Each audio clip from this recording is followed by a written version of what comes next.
আমি আরো শ্রদ্ধার সাথে স্মরণ করছি পিতৃভূমি ফেনীর মানুষ, সাবেক প্রধানমন্ত্রী, বিএনপি সাবেক চেয়ারপারসন বেগম খালেদা জিয়াকে। তিনি দেশের স্বাধীনতার সার্বভৌমত্বের ব্যাপারে অঙ্গীকারবদ্ধ ছিলেন।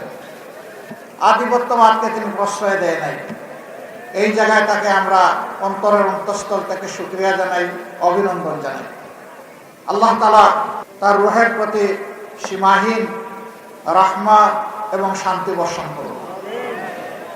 সম্মানিত ফেনীবাসী, আপনাদের অনেকগুলা সমস্যা আছে। দুই একটা সমস্যা সচক্ষে সাক্ষী হওয়ার সুযোগ আমার হয়েছিল। ৩৬ জুলাই বিপ্লবের পরপরই সম্ভবত ১২ আগস্ট সীমান্তের ওপার থেকে আসা পানির টুরে বাঁধ ভেঙে গোটা ফেনী জেলা সমুদ্রে পরিণত হয়েছে। পার্শ্ববর্তী নোয়াখালী, লক্ষ্মীপুর এবং কুমিল্লার একটা অংশ এর দ্বারা ক্ষতিগ্রস্ত হয়েছিল। সেই সময়টা প্রথম দিনেই ঝুঁকি নিয়ে আমরা এসেছিলাম। গাড়ি চলে না, আমরা হেলিকপ্টার দিয়ে তাড়াতাড়ি আসতে চাইলাম। আবহাওয়ার কারণে হেলিকপ্টার বললো আমরা এই আবহাওয়ায় উড়াল দিতে পারবো না।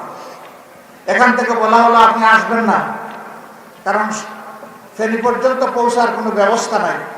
জায়গায় জায়গায় হাঁটু পানি, কোমর পানি। আমি বললাম মানুষ কি কিছু চলাচল করে? কয় হাঁট করে। কিভাবে করে? কয় যে কোমর পানি ভাঙ্গে করে। আমি বললাম যে আমিও কোমর পানি ভাঙবো, এবং চেষ্টা করলাম আপনাদের পাশে এসে দাঁড়ানোর। সেদিন আপনাদের দুঃখ দুর্দশা শুধু দেখেছি, আর এই কষ্ট দেখে একটুখানি চোখের পানি ফেলেছি। ওই কয়েক ফুটা পানি বন্যার পানির সাথে মিলাই গেছে। আমি আসি নাই আপনাদের সকল দুঃখ দুর্দশা শেষ করতে, এসেছিলাম আপনাদের দুঃখের সঙ্গী এবং সাক্ষী হতে। ওই সময়টা ভাঙা বাঁধের জায়গায় যেতে পারিনি। এরপরেই আবার যখন অনুকূল সামান্য পরিবেশ এসেছিলাম সেই জায়গাটা দেখার জন্য।